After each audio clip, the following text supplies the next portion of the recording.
Educação à distância, mudando realidades.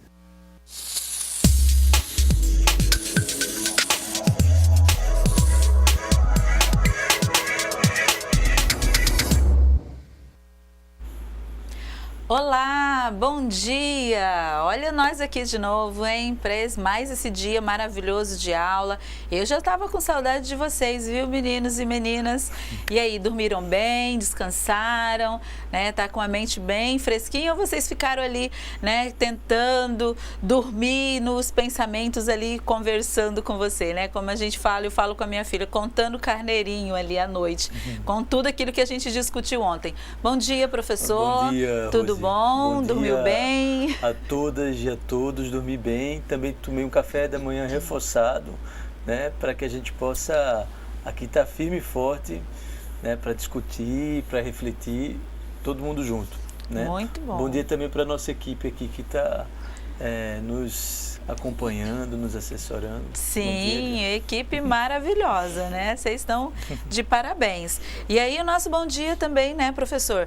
Para os nossos colegas que estão aí no Amazonas, para os nossos colegas que estão aí no Pará, os nossos colegas que estão no Acre, em Rondônia, né, Roraima, Mato Grosso, Maranhão, que mais? Amapá, onde mais? Tocantins. Vamos olhar a colinha. Tocantins, acho que e Roraima, né? E Roraima, então, isso. bom dia para todos. Pará. Hoje a gente Hoje a gente tem muita coisa para a gente discutir. Muita coisa legal para a gente aprender, né, e trocar informações. E aí a dinâmica é a mesma, tá bom? Da aula de hoje. O que vocês vão escrevendo, vão encaminhando aí para o tutor na sala. Bom dia para os nossos tutores, né, que estão aí nos ajudando, nos auxiliando. Então, vocês vão encaminhando as perguntas para eles. No grupo também, já tem alguns conselheiros que estão no grupo. Pode encaminhar e a gente, como o professor colocou no grupo, seria importante que vocês façam as perguntas digitadas, que aí facilita aqui a nossa compreensão, tá certo? Então, fazendo um pouquinho assim de de recapitulação daquilo que a gente conversou ontem, né? Então, a gente falou basicamente referente aos direitos humanos, os fundamentos, de que forma que foi, como que esses direitos, né, que hoje a gente tem eles reconhecidos de forma nacional, de forma mundial, vamos se dizer assim, mas ele teve um começo, ele teve um percurso, ele teve uma trajetória, né? E aí, como bem explanou o professor Humberto, com relação a diferentes, as legislações, diferentes governos, diferentes pensamentos, então, tudo isso acabou com que hoje nós vamos conversar um pouquinho, né, que é a Declaração Universal dos Direitos Humanos.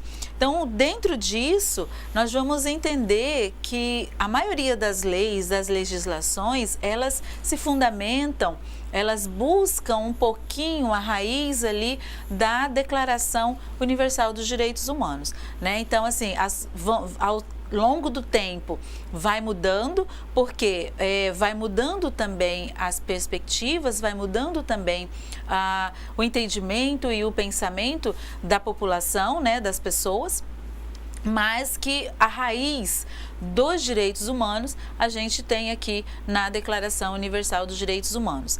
E na maioria dos documentos, quando a gente vai fazer um documento, né, fazendo uma representação de uma violação de direito da criança e do adolescente, a gente cita aí, né, algumas fontes e entre elas a Declaração Universal dos Direitos Humanos, que é o que nós vamos conversar um pouquinho, discutir um pouquinho, vamos tentar trabalhar. Não vamos conseguir, professor, trabalhar todos os artigos de forma bem minuciosa, como eu falei ontem, vou repetir, que nós estamos aqui dando um panorama geral.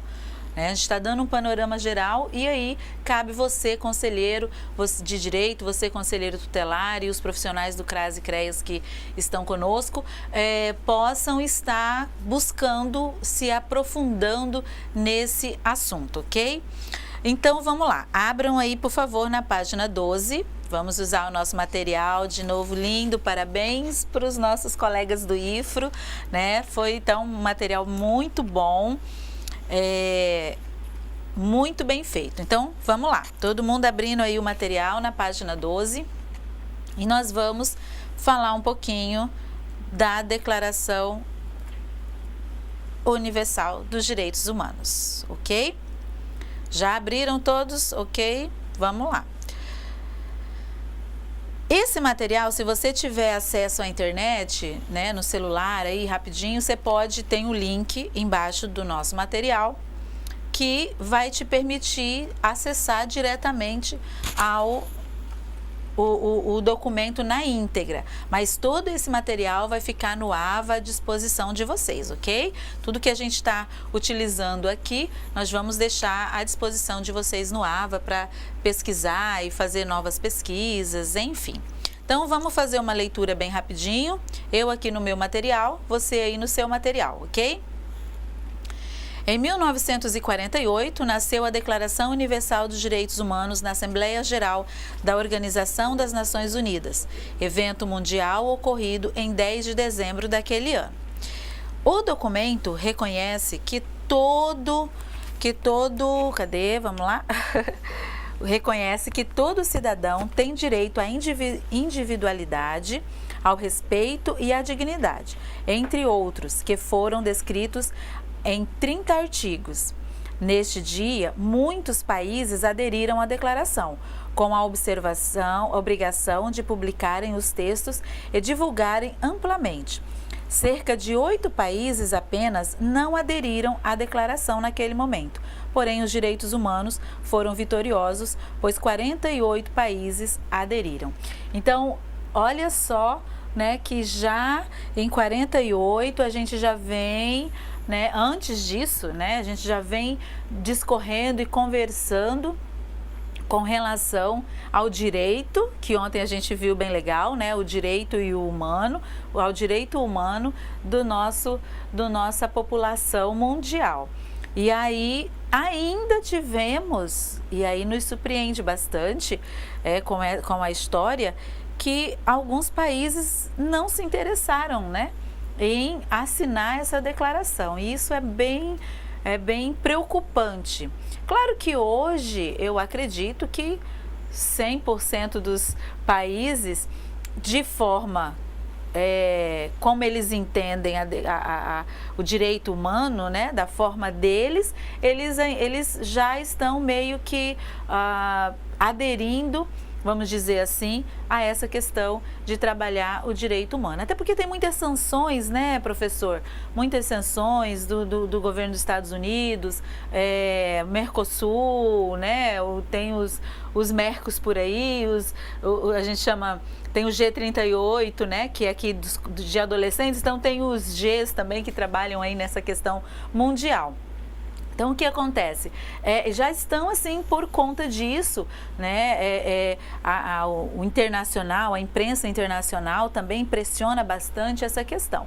Então, mas nesse período nós tivemos aí 48 países que, infelizmente, não aderiram a essa questão. Algum comentário, professor? É muito importante perceber, né, que essa declaração ela foi construída a partir, né, do pós-guerra, né? Então, assim, existia uma experiência na Europa, né, no Ocidente, né, onde o regime nazifascista ele implantou toda uma política e todo um Estado, né, fascisante, né, onde as questões, né, do desrespeito às diferenças, né, o autoritarismo, né, e essas questões de efetivo desrespeito ao respeito à dignidade humana, né, foi vivenciado de forma institucional. Então, é importante perceber, né, que a Declaração da ONU, né, dos Direitos Humanos vem muito em ressonância, em desdobramento, né, desse momento, né, marcante para a nossa história, né, o momento do nazismo e fascismo europeu, né, que realmente nos ensinou que a questão dos direitos humanos precisa ser respeitada, não só do ponto do convívio social, né? Mas também a partir do ponto de vista das institucionalidades. Ou seja, é muito importante a gente perceber isso, conselheiros, conselheiras, né, profissionais que atuam no sistema de garantia de direitos. Porque há muita gente que diz, e aqui eu vou mais uma vez tratar uma questão polêmica, e como eu disse ontem, é bom tratar questões polêmicas, né, questões delicadas, de forma também delicada, claro, de forma também cuidadosa, né? Tem muita gente que diz, né, que os direitos humanos, eles são coisas de esquerda. Essa informação ela não procede, né? Acho que ela precisa ser, né, repensada. Direitos humanos é um projeto de sociedade. Eu acho que essa é a grande questão, né? Sendo um projeto de sociedade, é uma questão de Estado, independente do governo que entra, que sai, né? Ele deve ser respeitado, né? E é muito importante que a gente perceba que não existe essa possibilidade de você dizer que é coisa de proteger bandido ou coisa, né, de passar a mão na cabeça de quem fez alguma prática em conflito com a lei. Eu acho que esses discursos do senso comum, né, essas narrativas, né, que são construídas sem base teórica, elas não podem ser reproduzidas por nós que somos agentes do Estado. Nós que somos agentes do Estado temos que ter responsabilidade, né, com o que nós falamos, com o que nós procedemos. E uma questão bem séria, né, tendo em vista a pauta, é o conceito de direitos humanos, que desde ontem a gente vem discutindo, né, e essa declaração ela vem, né, institucionalizar os direitos humanos. E o que é muito importante, o Brasil é signatário. Sendo signatário, a gente também precisa ter a responsabilidade de reproduzir de forma respeitosa, né, a nossa perspectiva dos direitos humanos. Então não tem como ser conselheiro tutelar e dizer que direitos humanos é coisa de proteger bandido. Isso é uma falta realmente de conexão com os princípios que norteiam tanto a Constituição de 88 quanto o Estatuto da Criança e do Adolescente de 1990. Então é muito importante que a gente estude, reflita, né, para a gente não reproduzir o senso comum. Afinal de contas, nós somos agentes públicos e, como agentes públicos, nós precisamos agir, né, com muito cuidado e com muita responsabilidade. É isso mesmo, professor. E eu sempre costumo dizer que o conselheiro tutelar e o conselheiro de direito, ele precisa se despir de todo aquele conceito pré-estabelecido. Então, quando eu estou na atuação, aquilo que eu tinha como um pré-conceito, né, que é um conceito pré-estabelecido, eu preciso deixar para trás isso, e o senhor colocou muito bem nessa questão de que nós somos agentes públicos, e aí eu não posso dizer que a declaração, principalmente com relação à criança e adolescente, né? Então, que é o nosso alvo principal, e a gente está ali para garantir o direito da criança e do adolescente. Então, isso é bem importante a gente estar discutindo aqui, né? É importante também ressaltar que o conselheiro tutelar, ele não vai cuidar da criança, ele não cuida da criança. Para cuidar da criança, tem os profissionais específicos para isso. Mas ele garante o direito. E onde é que está esses direitos? Um dos locais é aqui a Declaração Universal dos Direitos Humanos, o Estatuto da Criança, a LDB, o Código Penal, o Direito Civil. Tudo isso contém os direitos e as sanções também, né? Então, mas vamos conversar um pouquinho dentro do documento, aquilo que a gente trouxe para vocês de documento. A gente vai passar um PDF aqui, vamos fazer uma leitura em conjunto, né? Vocês estão conseguindo ver direitinho aí? Acho que tá bom, né? A distância, responde ali para o professor. Está muito pequeno o material ou não, a gente dá uma aumentada aqui. Conheço muito de tecnologia, mas os colegas aqui do Instituto vão ajudar a gente. Então, vamos lá. É bem interessante a gente mostrar a anticapa do documento, que ele traz uma escrita em mãos, à mão, né? Então, assim, é uma coisa, estes são os direitos de atribuir, atribuídos em, né, enunciados pela Organização das Nações Unidas na Declaração Universal dos Direitos Humanos. Então, é algo que a gente vê que foi manuscrito, né? E depois tem aqui as considerações no documento. E aí vamos para aquilo que nos interessa, que são os artigos, né?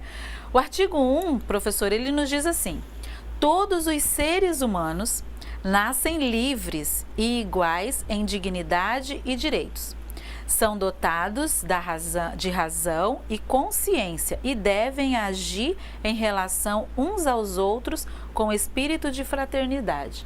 Olha que interessante, já no artigo 1 já diz que todos os seres humanos são livres. Ótimo, isso é maravilhoso, né?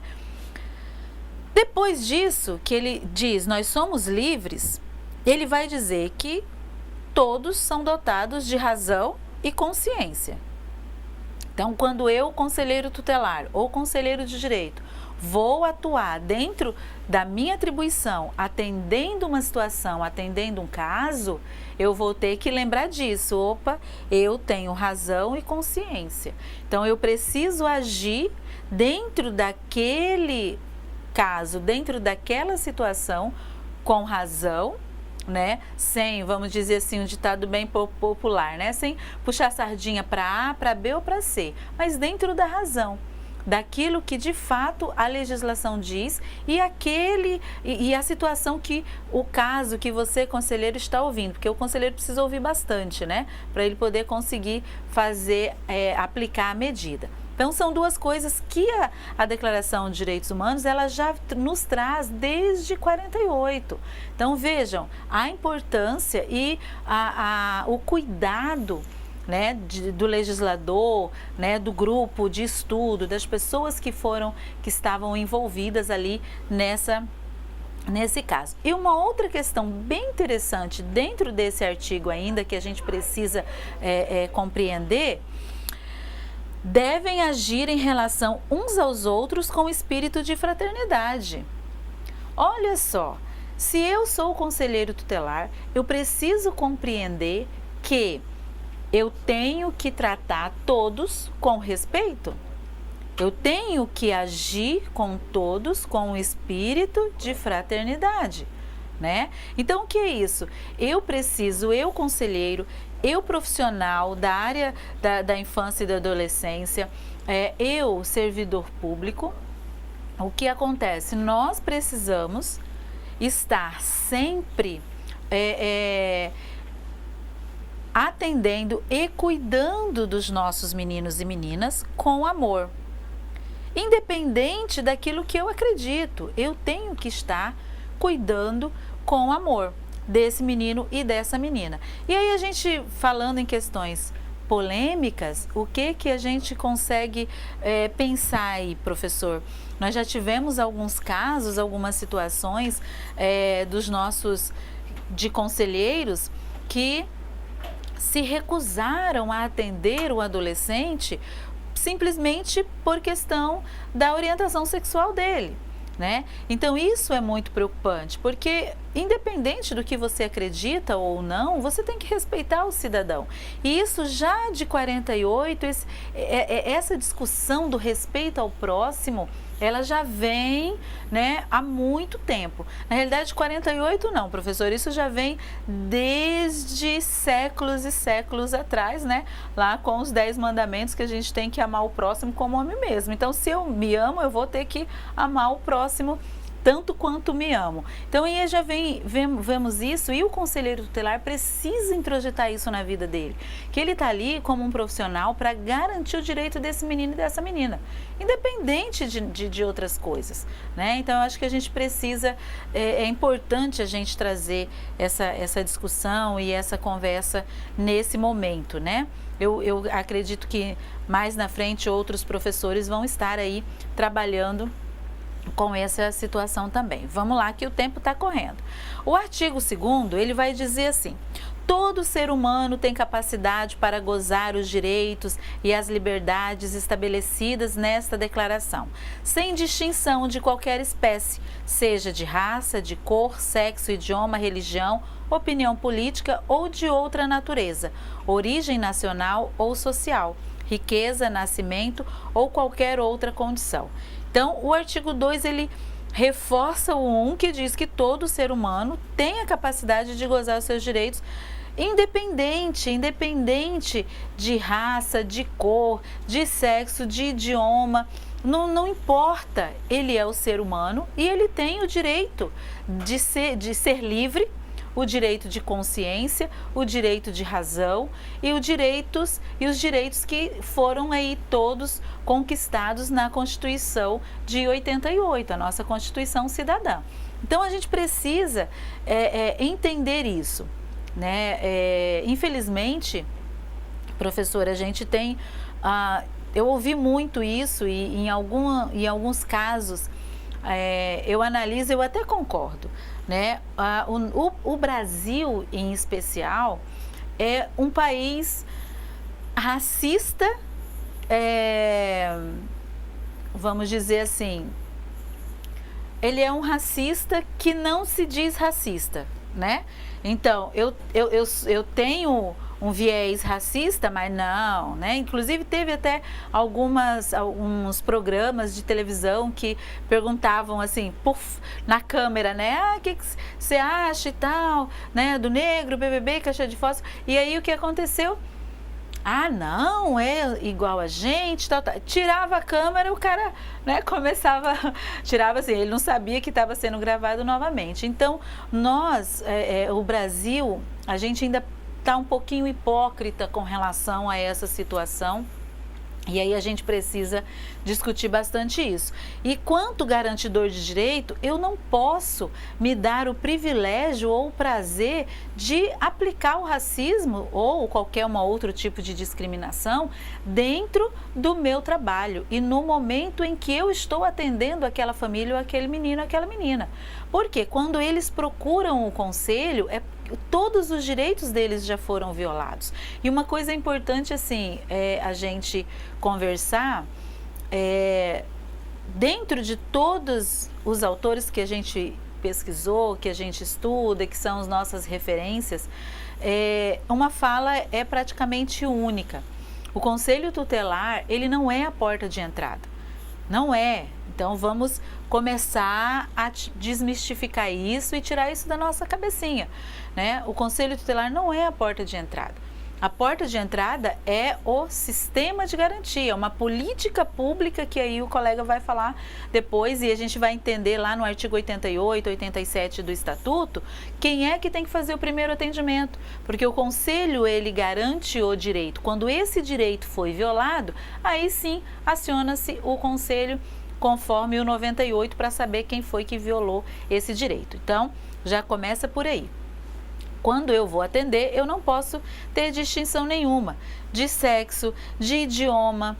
Uma coisa bem interessante, professor, que a gente precisa discutir aqui e conversar, principalmente nós da Amazônia Legal, nós precisamos conversar porque nós estamos aí, nós tivemos a questão da imigração dos haitianos, né, que teve bastante no Acre, nós temos bastante aqui em Rondônia, temos agora a situação, né, triste da Venezuela, de tudo aquilo que eles estão passando. Então, os nossos colegas de Roraima também tiveram aí uma imigração muito grande, né? Rondônia, Acre, outros, se eu não me engano, Mato Grosso. Então, praticamente o Brasil inteiro receberam, né, os venezuelanos, fora outros que vêm também aventurar, né, aqui no país e trazem as suas famílias. A grande maioria traz as suas famílias e os que não trazem as famílias, muitas das vezes chega, a esposa vem grávida, né, a mulher já vem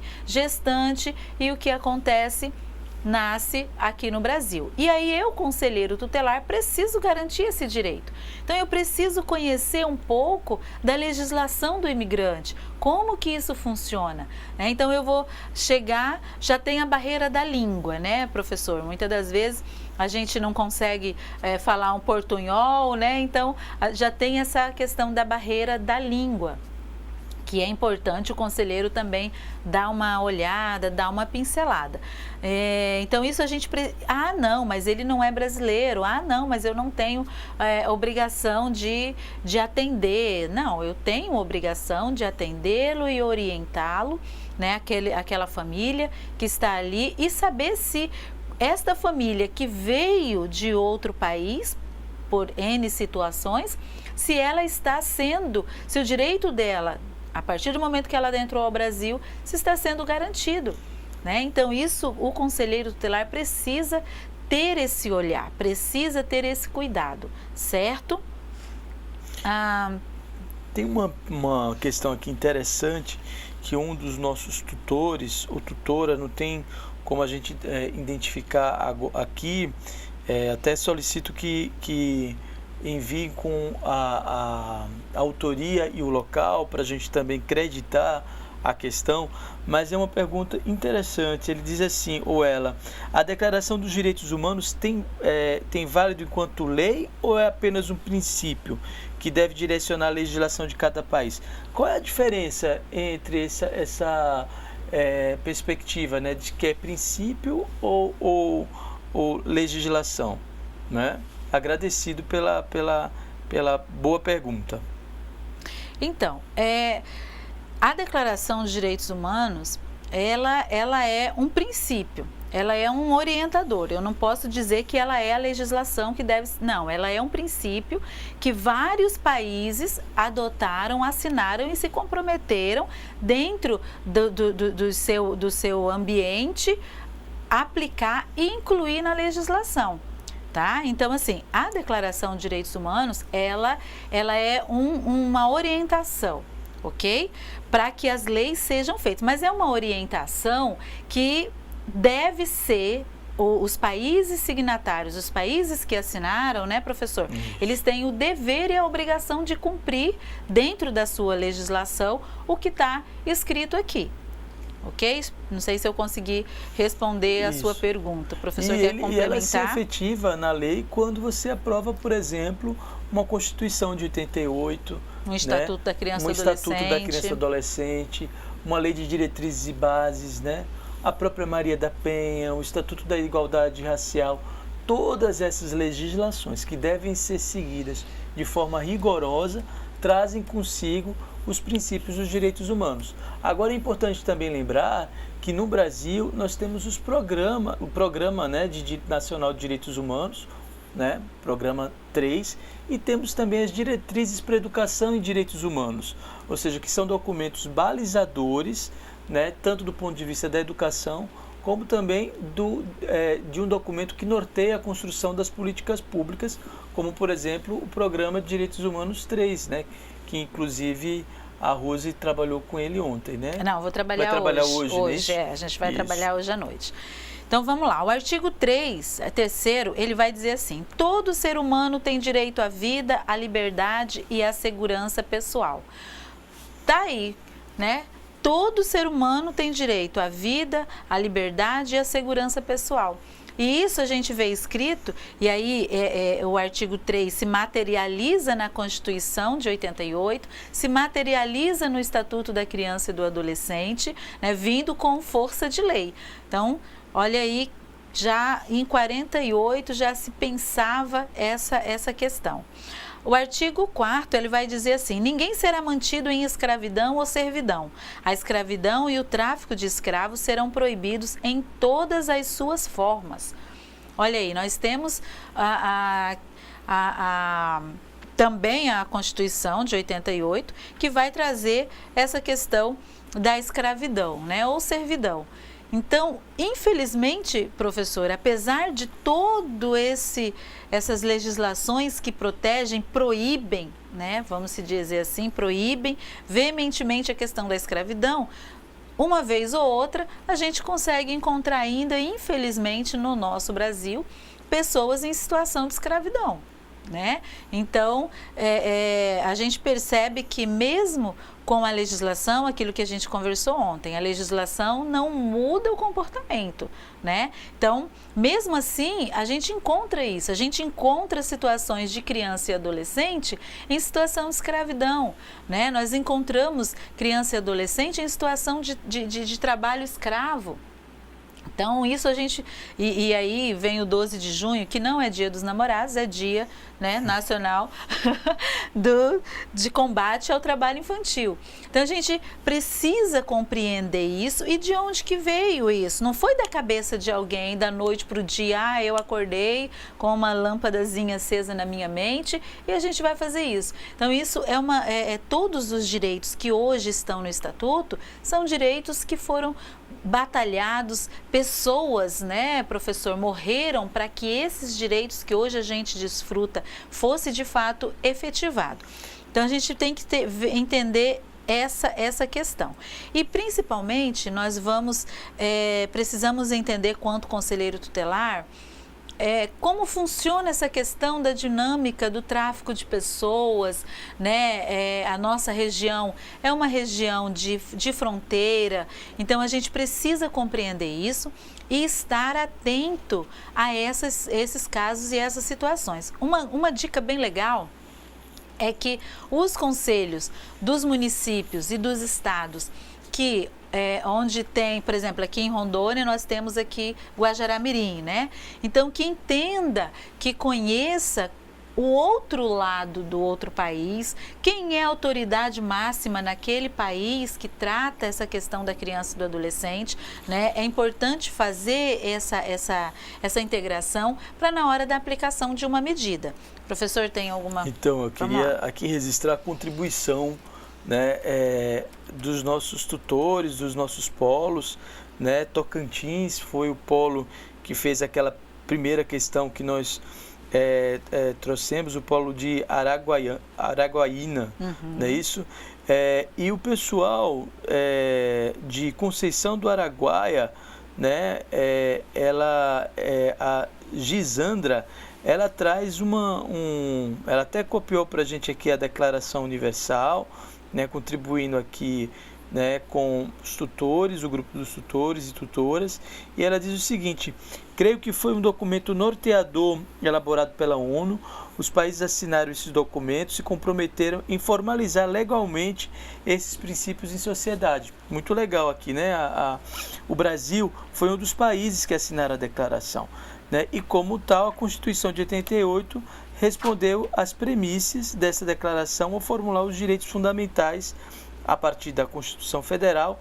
Outras legislações foram promulgadas, ou seja, o que a nossa participante de Conceição do Araguaia nos traz está em sintonia com o que a gente tem discutido aqui, né,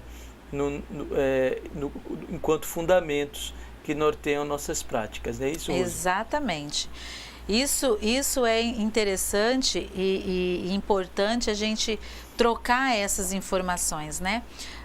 Correndo, que o tempo está passando, artigo 5, ele vai dizer, o artigo 5º, ele diz assim: ninguém será submetido a tortura, nem a tratamento ou castigo cruel, desumano ou degradante. Olha aí o artigo do Estatuto entrando aqui na nossa Declaração dos Direitos Humanos, né? Universal dos Direitos Humanos.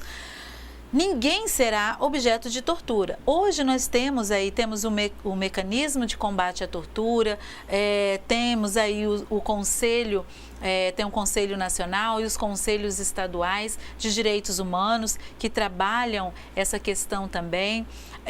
Tem aí em todos os estados, ou se não em todos, da Amazônia Legal, mas na grande maioria, o Comitê de Combate à Tortura.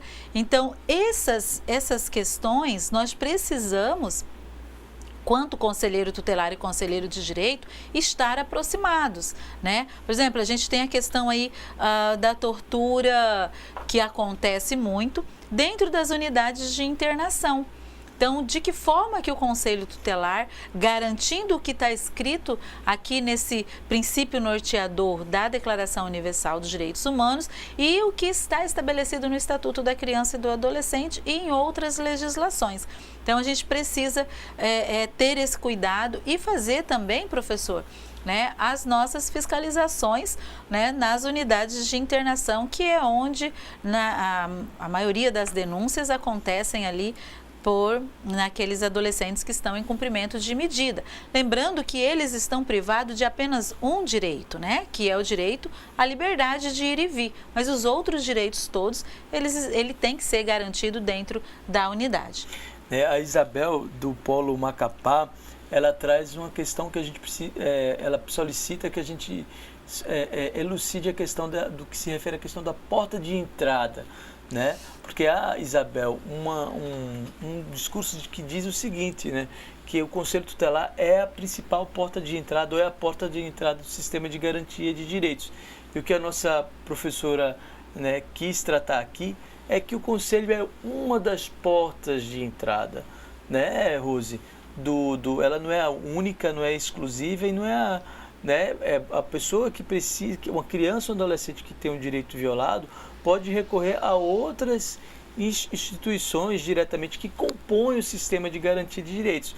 Por exemplo, os profissionais que atuam no campo do sistema de justiça ou o próprio Ministério Público, né? Mas é importante perceber que o Conselho Tutelar está para receber, para acolher essas diferentes denúncias ou essas diferentes violações e encaminhar para essas instituições que compõem a rede de proteção que faz parte do sistema de garantia de direitos. É isso, professora? É isso mesmo. O conselho, porque assim, tem-se essa crença de que antes de procurar, vamos colocar aqui uma situação em concreto, né? A família está em conflito, né? Eles estão em conflito. Então, o primeiro lugar que eles vão procurar, o Conselho Tutelar. E não, eles podem procurar os profissionais do CRAS para poder fazer uma orientação, entende? Essa é a questão.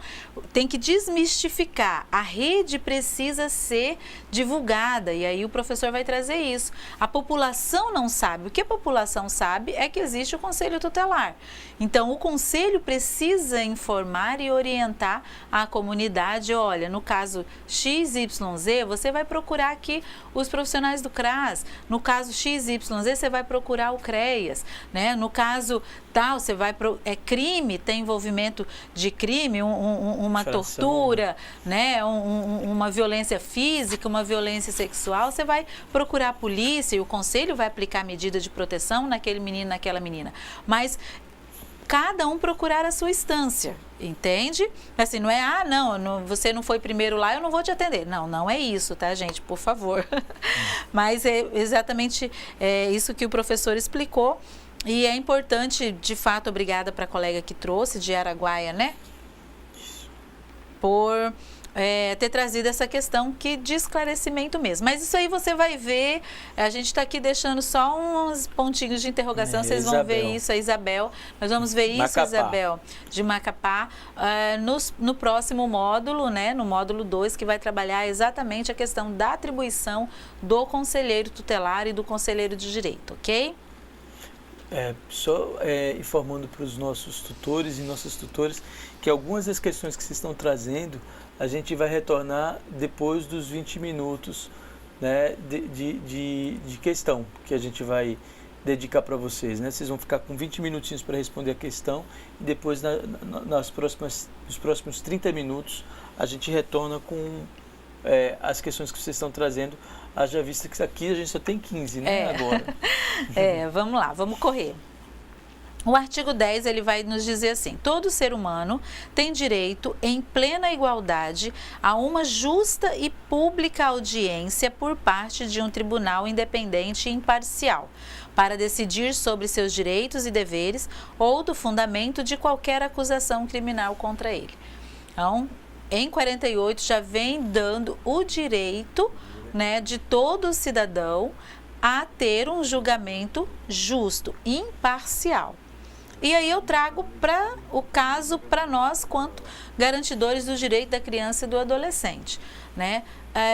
Como que está sendo, e aí é uma pergunta, professor, como está sendo esse momento de audiências públicas com relação aos nossos meninos e as nossas meninas que são acusados de ato infracional? Né? Eles estão tendo esse direito, né, de ter uma justa audiência. Eles têm o direito que está lá no Estatuto da Criança e do Adolescente, de ter um defensor público, né, acompanhando o caso deles. Ele tem esse princípio aqui, né, de uma justa e pública audiência por parte de um tribunal independente e imparcial. Será que os nossos meninos e meninas acusados de ato infracional estão tendo esse tipo de atendimento? Um atendimento de fato prioritário, um atendimento de fato com razão, com consciência e dentro da legalidade. Então a gente precisa pensar isso, e aí como Conselho Tutelar, órgão garantidor e fiscalizador da política de atendimento da criança e do adolescente. Então é importante a gente pensar isso, né? Mas o menino está lá, está sendo ouvido pelo juiz ou pelo promotor. Ok, que bom, eles vão sempre chamar um defensor público, mas o conselho, não é para o conselho ir lá, mas o conselho precisa fiscalizar de que se de fato o Joãozinho está sendo atendido a contento, né? O que a gente vê na prática é que quando o menino é sentenciado e aí vai para a unidade de internação, aquele defensor público, ele não dá uma continuidade dentro do processo daquele menino. Então, o menino, a família fica sem saber, né, como que tá, e aí e o estatuto diz que o adolescente e a família têm o direito de saber como que está o andamento do seu processo. Isso é uma das coisas que a gente precisa, quanto conselho, estar atento, quanto conselho, estar pensando aí. Tem mais alguma aí, professor? São muitas questões, né, aqui os polos todos participando, né, e já registrando a participação também, a presença dos estudantes, dos integrantes, né. Nós temos uma mensagem aqui que vem de Marabá, Pará, né. A Leilian diz o seguinte: muitas vezes a própria rede por falta de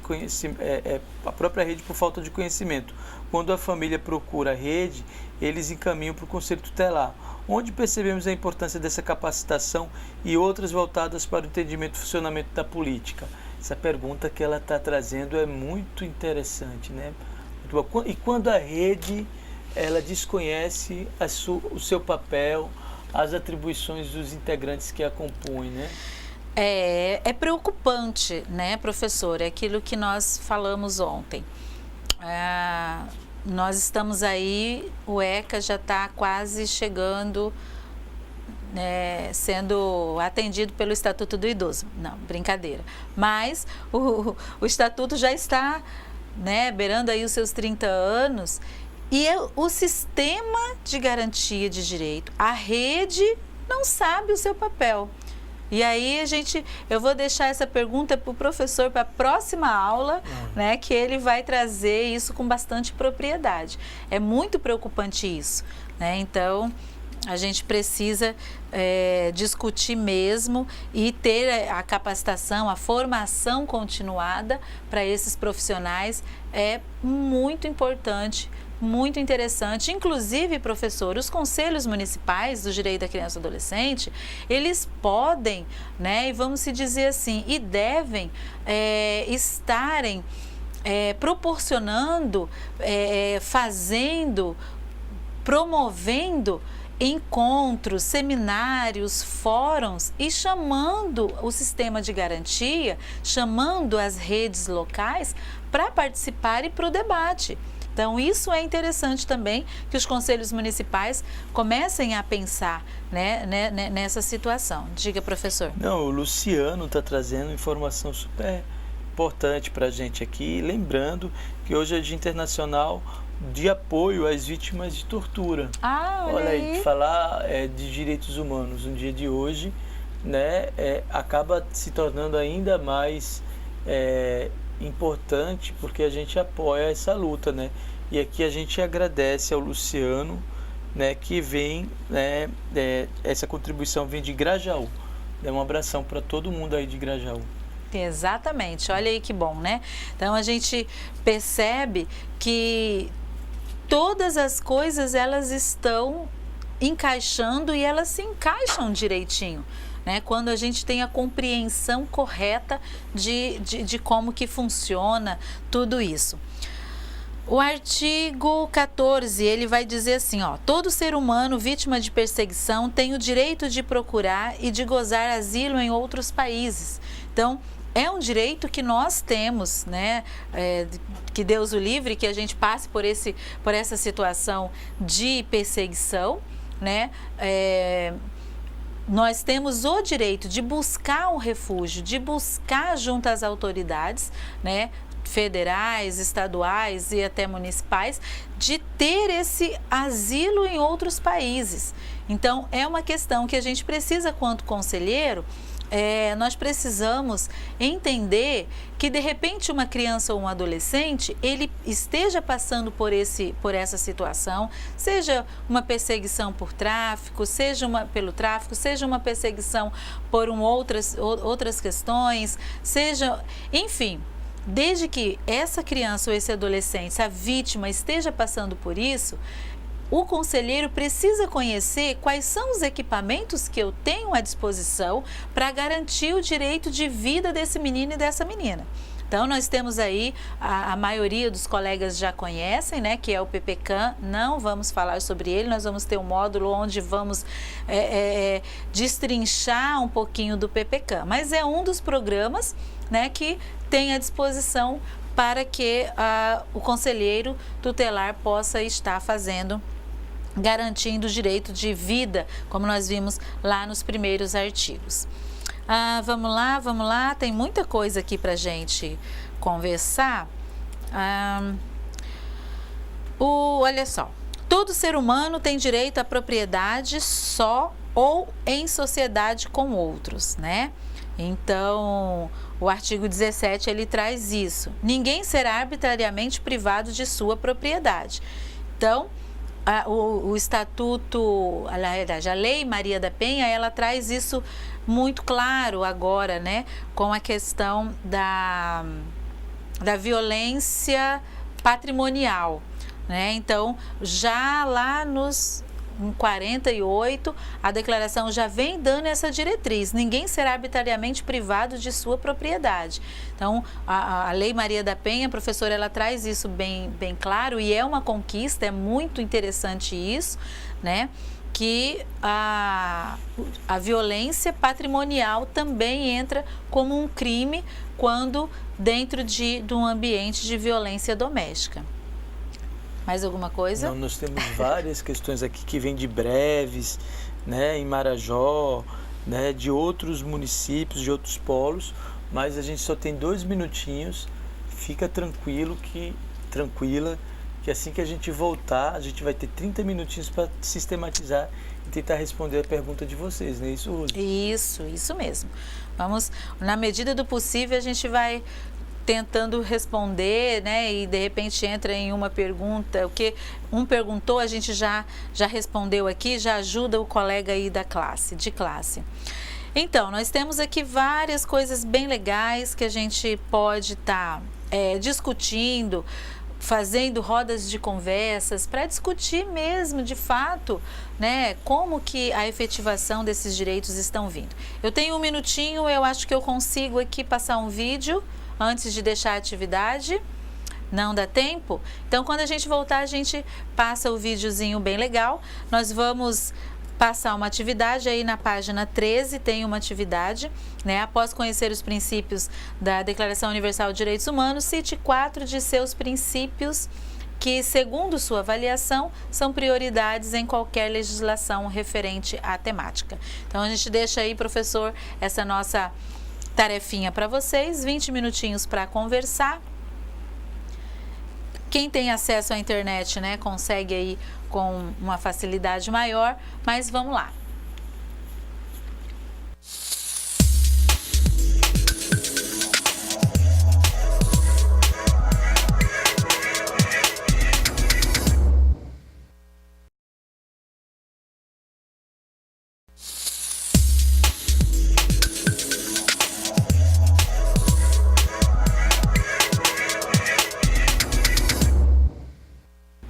Olá, voltamos, hein? E aí, conseguiram conversar? Conseguiram fazer atividade? Claro, né? Vocês são demais, vocês são bem espertos. Então, assim, ó, o professor já está ali, né, no grupo, aguardando algumas respostas, né? A gente vai vamos tentar responder assim, uma ou duas responder não, né? Auxiliá-los aí, uma ou duas de cada estado, de cada polo, né? Vamos ver o que a gente consegue fazer. Enquanto vocês estão mandando no grupo, os tutores aí estão mandando no grupo, a gente vai assistir um videozinho, uma externa rapidinho, e aí vocês vão compreender uma forma bem animada que fala sobre os direitos humanos, tá bom? Vamos lá, a gente vai mandando o tutor, por favor, pra gente aqui, que a gente vai anotando aqui as situações, tá? Você já pensou sobre o que todas essas pessoas têm em comum? Homens e mulheres, crianças e idosos, homossexuais e heterossexuais, índios e negros, orientais e brancos, pedestres e ciclistas, jogadores de futebol e advogados. Sim, nós temos muitas diferenças, mas também temos todos algo em comum. Somos todos seres humanos. E apesar de diferentes, somos todos livres e iguais, sem distinção de sexo, cor, raça, religião, orientação sexual e opinião política. E por isso devemos ser respeitados e protegidos. Afinal, todos nós temos direitos. Mas nem sempre foi assim. Nossos direitos foram conquistados com muitas lutas. Lutas que atravessaram gerações. Muitos homens e mulheres contribuíram para as conquistas e os direitos que temos atualmente. E hoje, eles estão inscritos e registrados na Declaração Universal dos Direitos Humanos. Os direitos humanos são universais. Isso quer dizer que valem para todos e todas. São também indivisíveis, porque temos o direito a todos os direitos. E também são interdependentes, ou seja, um direito não existe sem o outro. Temos direito à vida digna, à liberdade, à segurança. Temos o direito de nos expressarmos. Temos o direito de não sermos presos sem motivos e de termos um julgamento justo. Temos o direito de ir e vir. Temos direito à educação, à saúde, ao trabalho decente. Temos direito de escolher que religião seguir. Muitos desses direitos ainda não são assegurados hoje em dia. E muitas pessoas não têm conhecimento sobre eles, não têm acesso e não os questiona. Nossos direitos podem parecer apenas palavras num documento, mas são muito mais do que isso. São esses direitos que possibilitam que você exerça seu poder de escolha, de expressão e de decisão. Os seus direitos têm sido respeitados? Há quem tente tirar os direitos dos outros por meio da violência, da opressão, do constrangimento e da humilhação. E os direitos que são violados no presente comprometem o futuro de um país, de seus cidadãos e cidadãs. Por isso, fique ligado, denuncie, cobre e, claro, sempre respeite os direitos das demais pessoas. Garantir que os direitos humanos sejam efetivos e respeitados é responsabilidade de todos nós. Vamos juntos fazer disso uma realidade? Viu que legal o videozinho? Trouxe aí, né, tudo aquilo que a gente falou, ele fez um resumo bem legal. Bom, temos algumas questões aqui, tem uma pergunta de breves, né, que nós vamos tentar responder essa pergunta que o colega fez. Professor, por favor. Se refere à questão de uma adolescente que tem 17 anos e está comprometida com as questões domésticas, né? Cuida da avó que tem questões de deficiência visual, né? É uma questão bem específica que uma conselheira, né, ou que um conselheiro levantou em sala de aula, né? A gente está tratando aqui questões de direitos da criança e do adolescente, né? Mas é bom também trabalhar a questão da responsabilização e do pacto geracional. Acho que era importante aqui já reiniciar com essa questão tendo em vista a solicitação de um dos tutores aqui. Sim, sim, com certeza. Bom, eu vou falar um pouquinho e o professor também vai ficar à vontade para poder fazer as considerações com relação a esse caso específico. A adolescente, ela tem 17 anos, né? Então, assim, mas ela precisa ter a responsabilidade que o professor falou. Então, não é violação de direito essa adolescente cuidar da avó, desde que ela não seja a cuidadora principal dessa avó. Ok? Então, mas se ela auxilia a mãe ou o pai, né, essa avó materna ou paterna, mas o caso, de uma maneira geral, precisa ser ouvido. A gente tem que entender o caso total para a gente dar uma resposta concreta. Mas, no geral, essa adolescente, ela precisa já ter as suas responsabilidades. Na realidade, no ajudar a casa, ajudar a mãe, lavar uma louça, fazer uma comida, cuidar das coisas dela, limpar quarto, isso não é ilegal e não é proibido. Ok? Então, os pais precisam ensinar que tanto a menina quanto o menino têm as suas responsabilidades. Quanto à questão de cuidar da avó, pelo que foi colocado ali, não há nenhuma violação do direito, porque ela precisa ter responsabilidade. Hoje ela ajuda a cuidar da avó, amanhã ela vai ajudar a cuidar do pai. Né? Então, como eu falei, vou repetir, tá? Não vai dizer que a professora Rose junto com o professor Humberto que a menina tem que ajudar. Não é isso. A gente está analisando uma coisa assim, hipoteticamente, do que foi escrito pra gente. Então, se ela não é a cuidadora principal ou a mantenedora principal dessa família, tranquilo, não há violação de direito, porque ela precisa ter a responsabilidade dela. Agora, se ela for a mantenedora e a cuidadora principal, aí a gente precisa conversar e eu oriento que o conselheiro tutelar desse município chame os pais, né, dessa menina e converse com eles essa possibilidade de cuidar dessa avó ou pagar um cuidador para essa avó, para esse avô. Só reforçando que nós vamos ter um módulo específico para tratar sobre a questão das atribuições de conselhos tutelares e questões como essas podem ser adensadas nesse módulo, né, Rose? Nesse módulo, exatamente, tá? E aí tem a questão também que o pai não visita, né, alguma coisa nesse sentido, e a orientação que a gente dá para garantir o direito de convivência, porque o direito não é do pai ou da mãe de conviver com o filho, o direito é da criança e do adolescente conviver com os pais. Olha que interessante, né? A mãe tem direito do filho. Não, o filho que tem o direito de estar convivendo com essa mãe e com esse pai.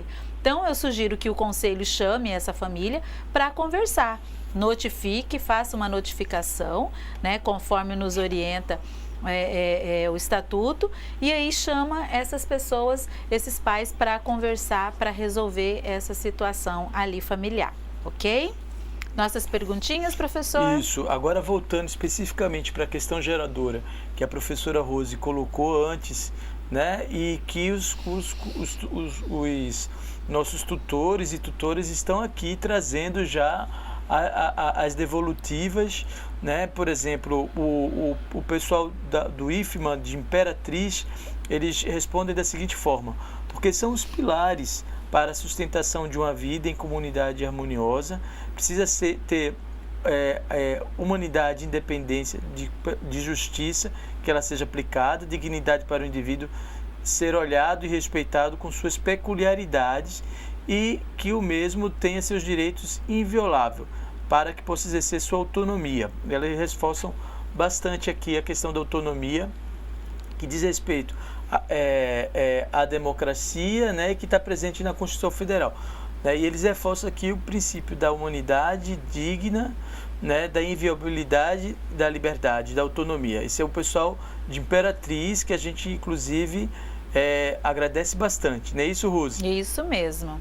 É importante essa observação dos colegas ali de Imperatriz, e o legal é que a gente está conseguindo nos fazer entender, né, professora? Isso é bem importante, né? Como eu falei ontem, eu vou repetir, que nós precisamos que essa turma que vai sair aí em setembro, formada pelo Instituto, pelos institutos federais, que tenham a compreensão, né, da equidade entre os direitos. A gente conseguindo isso, nós já estamos muito felizes, né? E aí a gente pode ter certeza com relação a esse processo que nós estamos passando em todo o país, que é uma conquista de direito, viu, professor? É uma conquista de direito para o conselheiro tutelar, o processo unificado de escolha, né? Então, você que é candidato, você que vai...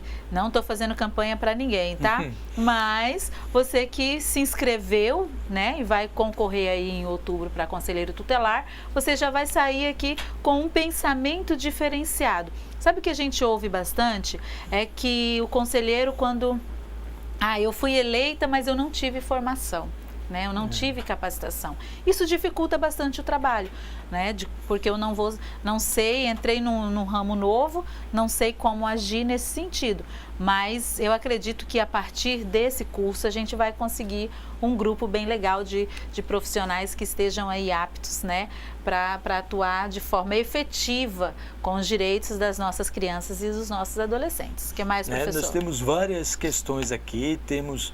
questões que vêm de Manaus, né? Questão que vem de Bacabal, no Maranhão, né? Todos eles trazendo a questão dos princípios dos direitos humanos, né? Como resposta, né? A pessoal de Barra de Corda também, né? Marabá, né? Do Pará, né? Que tem a questão do direito à vida, à liberdade, à igualdade, à livre escolha, né? Então, do Acre também, olha aqui, princípio do não retrocesso, implícito na Constituição, decorre dos princípios do Estado Democrático de Direito e da dignidade humana. Segundo esse princípio, não se admite o retrocesso das conquistas humanas. Que coisa interessante, que lindo, né? Interessante. Trazer a possibilidade de que, uma vez reconhecidos os direitos humanos, eles não podem ser mais negados, que o retrocesso não aconteça, né? Dele decorre a proibição da redução de salários, por exemplo. Eles falam que o STF vota hoje essa questão, né? Então, o Acre aí trazendo questões, né, Cláudia? Bem interessantes aqui para a gente trazer. O pessoal do Rio Branco, um grande abraço, né?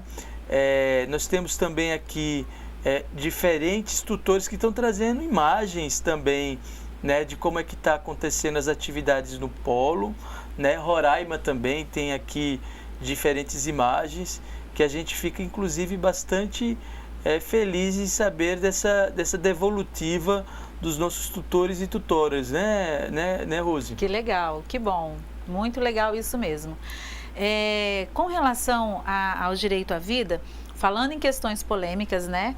Então, acho que a gente trouxe algumas questões bem polêmicas aqui, que teve e ainda tem, né, umas discussões bem acaloradas com relação ao direito ao aborto, né, professor? Tem se discutido muito isso. E aí a gente, quanto conselheiro tutelar, conselheiro de direito, nós precisamos entender o que a lei diz. A lei diz que é direito à vida. Mas eu também tenho direito ao meu corpo, né? Então, a gente precisa levantar essa discussão dentro do nosso colegiado, né? E lembrando que não é um conselheiro, é o colegiado, é o 5, é o órgão conselho tutelar. Então, não pode prevalecer a opinião de um ou de dois, mas sim que seja um consenso do colegiado. Vocês pautem essa questão, né? A questão do direito à vida, né, desse menino e dessa menina. Se eu sou um garantidor de direito da criança e do adolescente, eu preciso entender, né, que a partir do momento que já foi confirmada a gestação, é uma vida que está ali. Então, eu não tenho mais o direito de tirar aquela vida, não me é dado esse direito, né? A única pessoa que pode tirar a vida de alguém é Deus. O restante, ninguém tem esse direito. Então, e outra questão também que é importante da gente estar discutindo no campo dos direitos humanos é que a legislação já prevê em que momento que pode acontecer o aborto, né, professora? A legislação ela já traz essa questão. Então a gente, nós não vamos discutir aqui, né, posicionamento de A ou B ou C, mas a gente precisa, quanto conselho tutelar, quanto conselho de direito, nós precisamos estar discutindo isso, ok? Mais alguma aí, professor? Não, as mensagens também de muito carinho e afeto. Interessante essa história, né? A gente está aqui à distância, né? Mas tem assim um monte de mensagem que nos emociona aqui, né? Então eu quero até mandar um beijo grande pro pessoal de Palmas, né? Que aqui estão reconhecendo o nosso trabalho, assim como os demais também. A gente fica bastante feliz. Um cheiro bem grande para vocês, viu? Olha, a gente fica assim bem emocionado mesmo. Hoje de manhã a gente recebeu a ligação dos nossos colegas do Acre, né, da minha amiga Naira, e aí que as pessoas estão gostando. E esse é o nosso papel aqui, né, de trazer informação para vocês de uma maneira prática e objetiva. Porque, não sei vocês, mas eu, professor, particularmente, quando eu vou num canto que fica muito blá blá blá, já me dá um estresse, já me estresso. Mas o nosso objetivo é esse, né? A proposta do curso é essa, ser algo objetivo e também atraente ao mesmo tempo. Eu fiquei sabendo, professor, entre uma dessas nossas devolutivas, que em alguns polos por aí, quando acabou ontem a aula, o pessoal não queria ir embora, vamos ter mais aula, isso é legal. E já eram 22 horas. Já eram 22 horas, né? Então, assim, é muito legal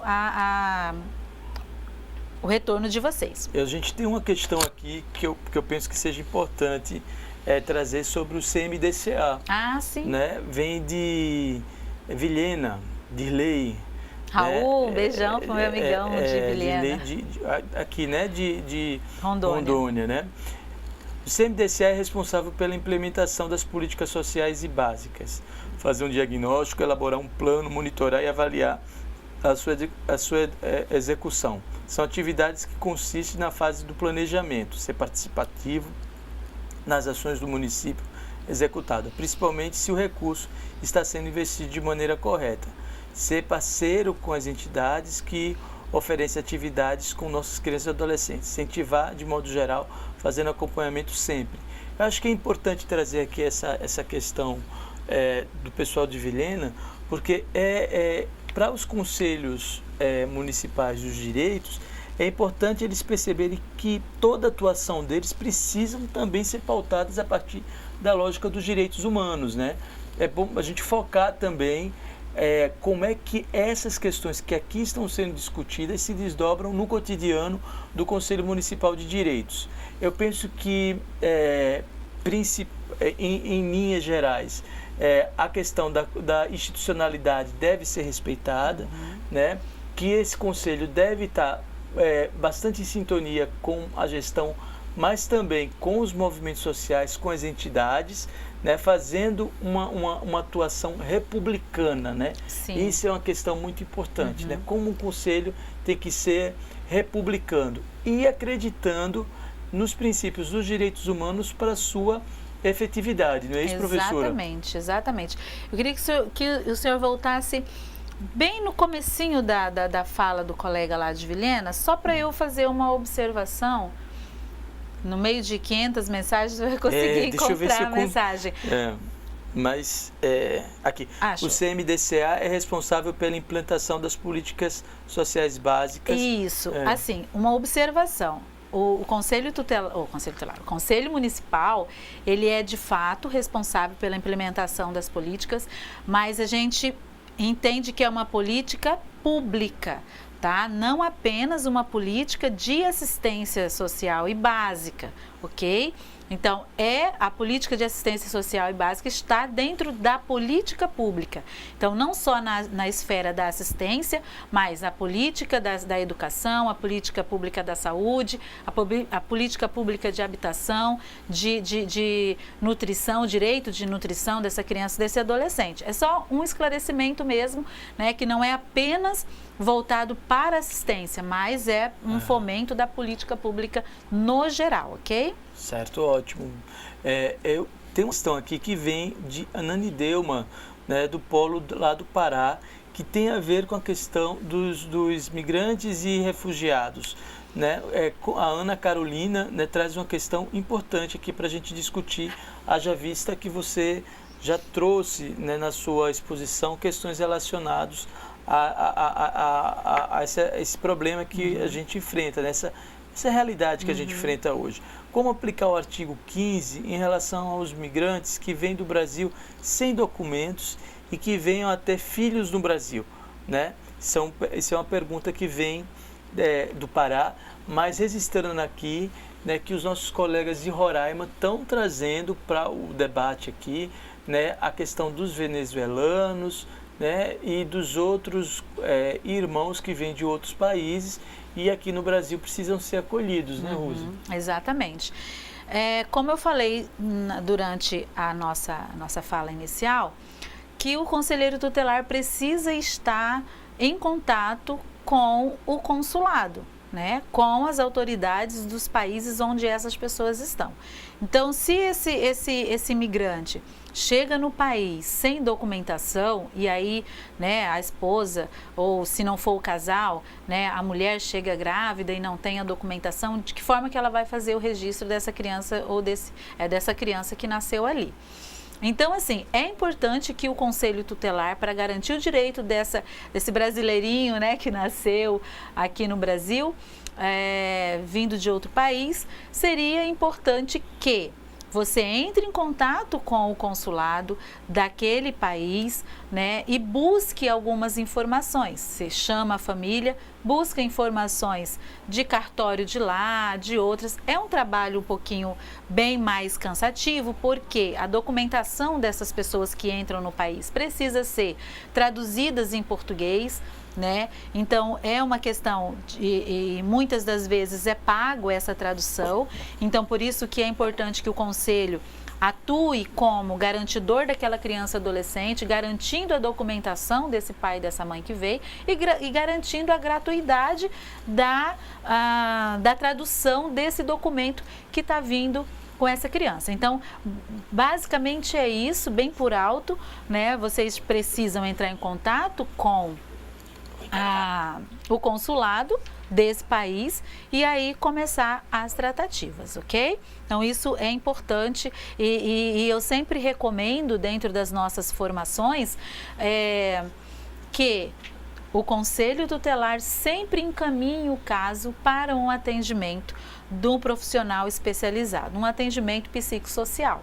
Ok? Porque quando se tem, além de você requisitar, você tem o acompanhamento do assistente social dentro dessas prerrogativas de documentos e entre outros, ele vai facilitar mais, até porque o profissional assistente social, ele sabe quais são os caminhos e ele sabe de que forma que ele vai atuar dentro dali. Então não vamos ser nenhum super-homem, nem Liga da Justiça, né?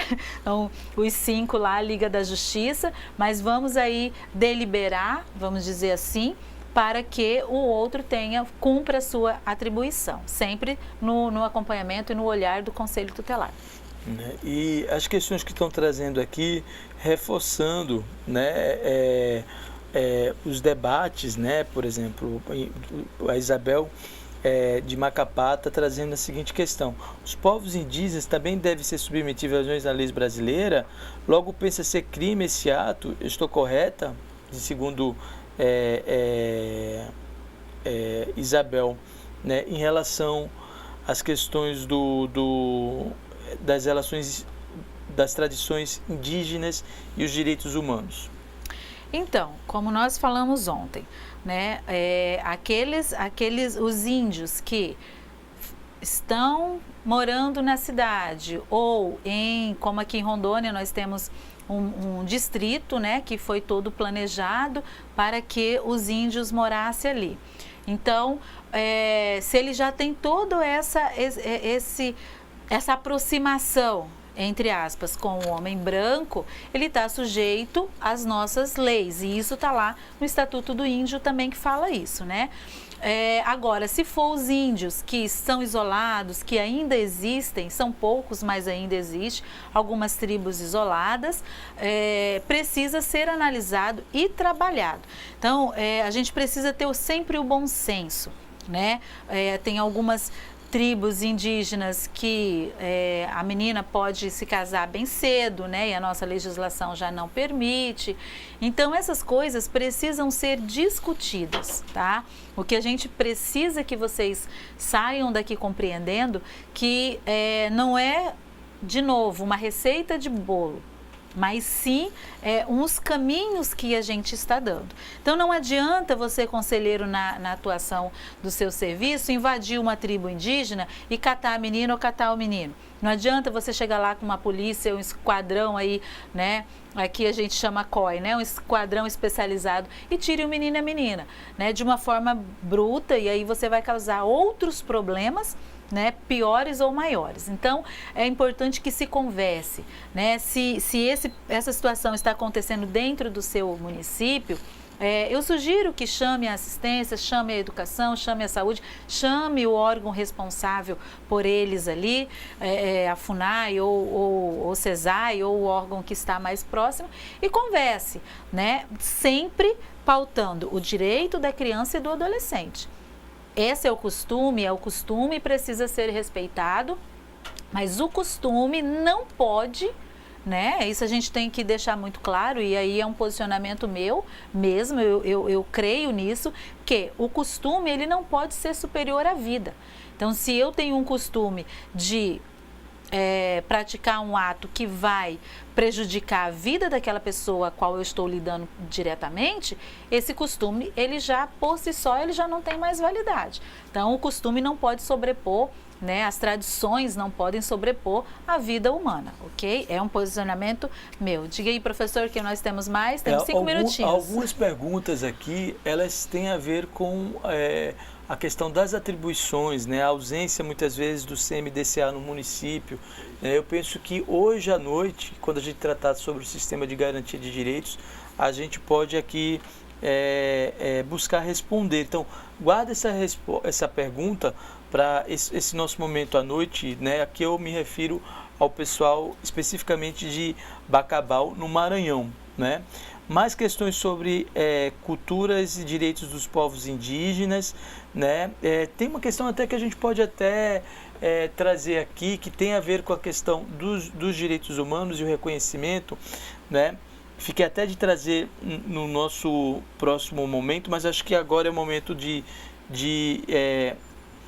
já responder, né? O pessoal de Manaus, né, do IFAM, da Zona Leste, ele diz o seguinte: por que o povo indígena é considerado como incapaz? Veja, Simone, eu penso que isso é uma construção narrativa, né, feita a partir de muito preconceito, né? Então, você não pode, é inadmissível, depois de todos os debates que nós tivemos, né, durante essas décadas de estudo, de pesquisa, dos próprios movimentos sociais, né, dos povos indígenas, conceber esse tipo de preconceito e discriminação, né? O que você traz é uma questão importante para a gente. Por quê? Porque às vezes a gente visa se ver reproduzindo como o indígena selvagem, o indígena incapaz, né? Assim como outras produções narrativas, né, construídas, né, sobre os negros, né, sobre os migrantes, né, sobre os ciganos também. Você tem aí, né, essas produções baseadas, né, na lógica do preconceito e da discriminação, além de ser o que a gente chama, né, de etnocentrismo, ou seja, né, uma etnia, né, subjugando as demais, né? Isso tem a ver com as relações de poder. Então, é muito importante a gente não reproduzir, né? E essa sua questão é muito relevante para o nosso debate, né? Para a gente não reproduzir esse tipo de narrativa, porque ela é construída a partir de muito preconceito e de discriminação. Já se foi o tempo que as teorias racialistas né, defendiam a ideia desse determinismo, né? A gente pode discutir isso um pouco mais tarde, Sim, mas sim, é sim. bom a gente trazer essa inquietação que o pessoal está nos devolvendo aqui, para que a gente possa desconstruir, né, Rose? Aí encerrou o nosso tempo, a gente vai conversar depois com o professor. Beijo no coração, bom descanso aí de 15 minutinhos e aí a gente retorna para a próxima aula. Um abraço.